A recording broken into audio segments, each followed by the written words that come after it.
Hey, I've got a confession to make.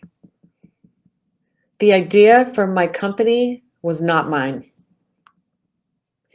Over a 2-year period, I received 5 urgent messages from 5 different leaders in a community desperately trying to make an impact on the horrific opioid epidemic.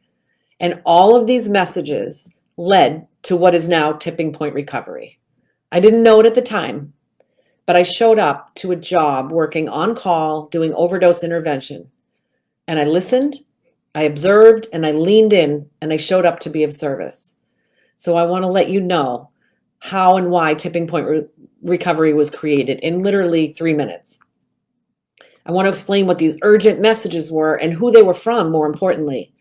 The first one came in from the chief of police.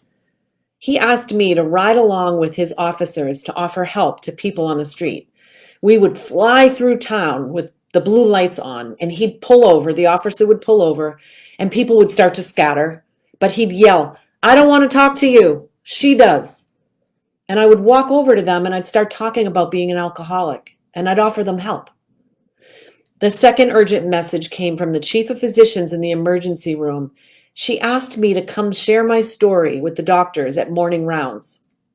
She also asked me, "Can I take the recovery coach training that you're leading?" She was desperate to learn more. The third urgent message came from the CEO of an addiction treatment center, who called me one day and said, "Will you train our 50 clinicians on what you're doing that's making such an impact?"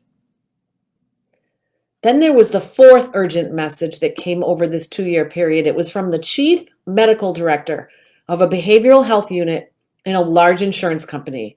She brought me into her team to do a presentation on what we were doing in the emergency room. And she discussed with me and her team doing a pilot project for 100 of their highest utilizing members.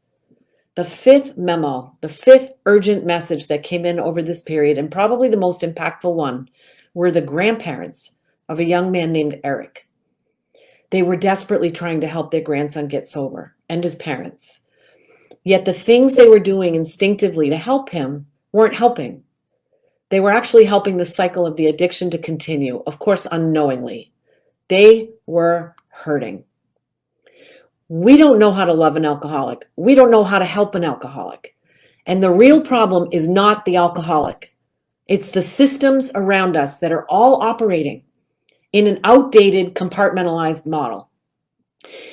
Addiction is now known as a brain disorder, not a moral failing, yet these compartmentalized systems are all swirling around the individual struggling with a hiding disease. This is a hiding disease. They're not hiding because they're bad or wrong. They're hiding because they have a hiding disease. And all the systems designed to care for this person that I observed over these 2 years are expecting a person to do the things that their disease actually prevents them from doing.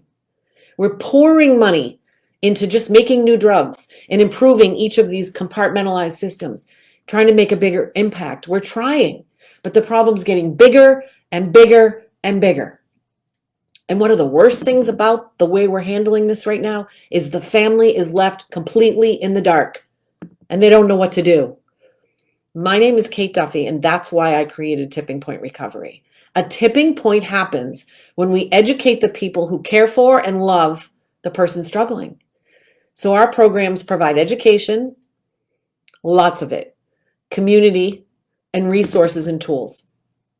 We teach and train families the things that we wish our families knew when we were struggling with our hiding disease, but the addiction wouldn't let us tell them. Currently, our services are a membership model with private services, and it is paid for by the customer. But I want to tell you what our long-term plan is. It's 2-part. A mobile app that has a free hub for people to get their questions answered every single day.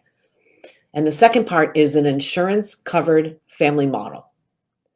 As I said at the beginning of this was not my idea. This came as the result of these 5 leaders in a community trying to make an impact. And we observed and we listened and we leaned in and we showed up in service, and Tipping Point Recovery was born. It was built by the brave families who show up every day and roll up their sleeves to recover first so their loved one can also recover. I cannot do this alone. Well over 87% of those in our programs see their loved one on a long-term path of recovery. I did not plan to start this company. I'm not doing it alone, and I need your help. Will you join me and all of us in this much-needed recovery conversation? Go to the link below, and I'll see you soon.